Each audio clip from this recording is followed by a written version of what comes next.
La chronique du jour. La chronique du jour. Jérôme Carlos. Bonjour. Comment va l'Afrique des indépendances? Pas très fort. Elle est encore loin de nos rêves. Elle ne porte pas encore les promesses en elle investies. L'Afrique des indépendances se donne à lire sur 2 blocs temporels. Le premier bloc, de 1960 à 1990. Ce fut le temps de l'apprentissage. Nous entrions dans une nouvelle ère, mais sans préparation suffisante, sans une conscience aiguë de nos responsabilités. Nous devions relever le défi de l'identité et d'un développement indépendant, mais souvent contre la volonté, sinon les intérêts, de certains de nos grands frères. Aussi avions-nous longtemps tourné en rond. Partis uniques par-ci, coups d'État militaire par-là, gabégie et corruption à tous les étages de l'édifice national. René Dumont, en 1962, avait pourtant tiré la sonnette d'alarme. L'Afrique noire est mal partie. C'est le titre de l'un de ses ouvrages. Le deuxième bloc, de 1990 à nos jours. Les conférences nationales souveraines, dont le Bénin a été le berceau, ont ouvert partout en Afrique l'ère dite du renouveau démocratique. Le vocabulaire courant s'enrichit de concepts nouveaux. Multipartisme intégral, consensus, séparation des pouvoirs, élections inclusives et transparentes, démocratie, etc. Mais cette embellie va vite montrer ses limites. Les élections, au lieu de régénérer le système, l'appauvrissent.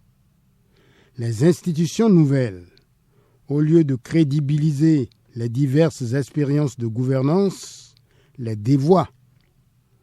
Les constitutions, au lieu d'être la loi de référence impersonnelle et universelle, sont tripatouillées au gré des ambitions et des appétits de pouvoir.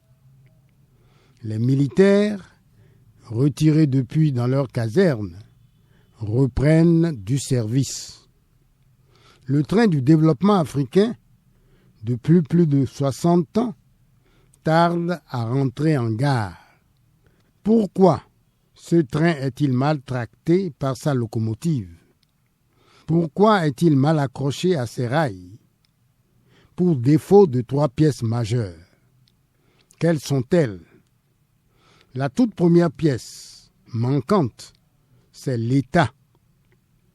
Au lendemain de la colonisation de nos pays, nous avions été réduits à n'être que des lambeaux de peuple, enfermés à l'intérieur des frontières artificielles. L'État colonial qui nous régissait était en décalage total avec nos réalités. Il ne pouvait ni refléter notre personnalité, ni porter nos valeurs.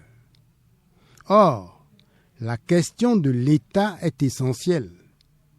L'État, en effet, c'est l'autorité souveraine qui s'exerce sur l'ensemble d'un peuple ou d'un territoire déterminé.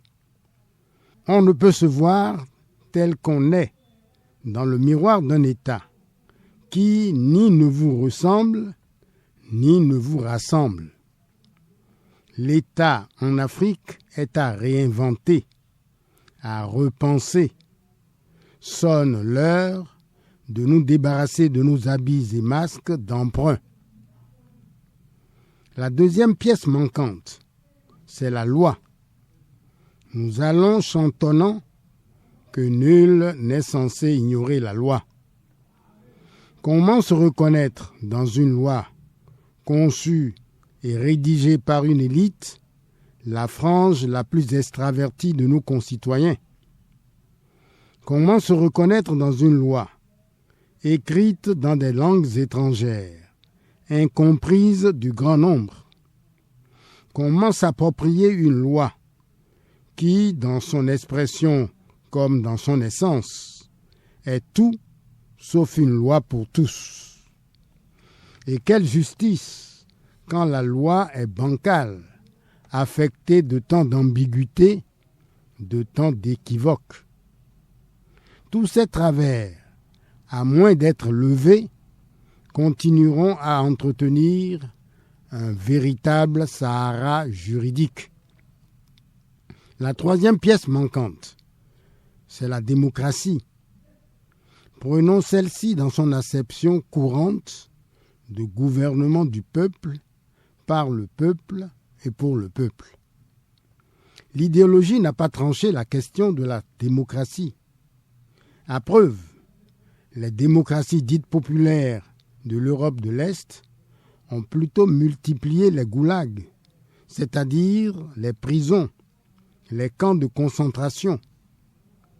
La démocratie dite libérale de l'Occident n'a ni fermé les ghettos de New York, ni vidé les poches de pauvreté des faubourgs de Marseille. Où qu'elle se tourne, l'Afrique n'a aucun modèle de démocratie à copier. Unique porte de sortie, inventer son modèle propre de démocratie. Mais attention, il ne s'agira pas de se servir du peuple comme d'un alibi pour se couper toute voie d'accès à la démocratie. Celle-ci, en Afrique, doit être à hauteur d'homme. Cet être sacré, le Gbeta des fonds, c'est-à-dire le Père de l'univers. En conséquence de quoi, la démocratie en Afrique doit mettre l'homme au centre. L'homme célébré en ses droits et devoirs, l'homme magnifié dans toute sa dignité. Pour cette migration vers le meilleur, sommes-nous prêts?